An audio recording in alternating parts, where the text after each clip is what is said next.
We'll watch in a second. We're going to fire this thing up, and for a V12 600 horsepower engine, it's whisper quiet. It's going to be way quieter than my 250 Pro XS V8, that's for sure. Woohoo! Somebody's forgotten to install steering equipment. It would be funny driving it for the first time, I'm sure. Yeah, it's got docking as well, because you always look at the engine to know which way it's pointing when you come to dock. Yeah, oh, for sure, yeah. And it's like, oh, yep, and it's like, it's not moving, it's like, oh, fuck. So because it steers from the gearbox, this engine, yep. How do we know where the prop's facing? So we've got a rudder indicator up on top of the display. So if you see that red line, that's where our prop is. Very cool. Crazy how quiet it is.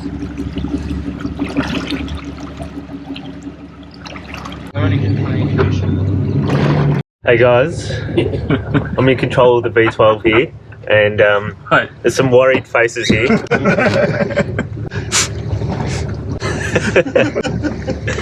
How good is this? Dave, you holding on? Seems completely safe. Adrian piloting a 600 horsepower. What can go wrong with it? Hang on guys. So when does a gear change? Watch it. You watch it back go. Yeah. Bang. Oh there, Yeah. Wow.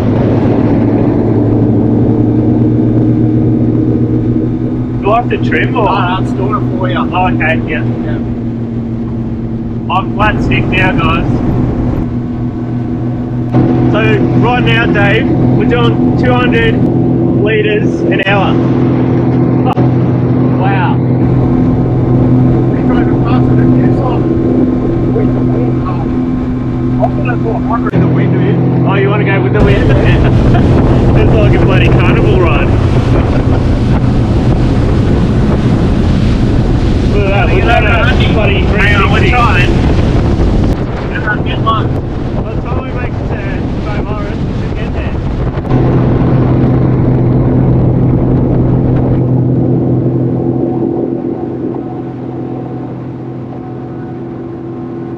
Man, what an absolute weapon. Look at that thing.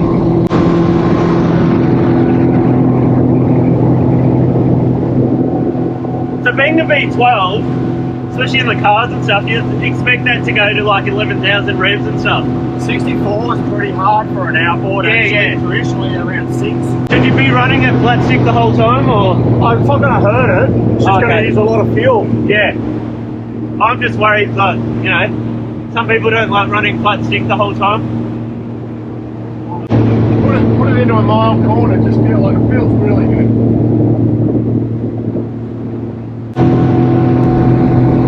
Blew me away, the acceleration. I nearly fell out the back of the phone. Yeah. Pretty crazy. We left Pato, we're in Sorrento. It's been 20 seconds. So we were vlogging that thing then, going at 100k an hour. But when it is at cruise, Dave, do you know the average? Yeah, so we were saying at about 4,000 RPM it was using, was that 67 litres? 67 litres. Yeah. That's like what my 225 V6 Yeah, is. that's insane. And what kind of speed were we doing at that? We're doing it in the high 70s, 70k an hour. That's crazy. There's your motor steerage. There's your motor steerage, Adrian. I'm scared. Oh, Me too. that's weird. Hang on. Okay, so right hand down, reverse, Yeah. and pull it in. Doing it. Look at that, mate. Oh, I was just coaching you. Awesome. Thanks. Generally, when the person driving the boat says they're scared, it's a little bit concerning. Awesome. No. Kick ass. Overall thoughts for a giant motor on a giant boat, it didn't feel like a giant motor on a giant boat, which I think is a good thing. It felt like driving any other vessel, but more punchy. If it's not totally noticeable being on there, then it's doing a good job. So that transom can hold the weight like that. It's designed for it. Yeah. So you can keep it out of the water if you docked and stuff. Yeah, correct.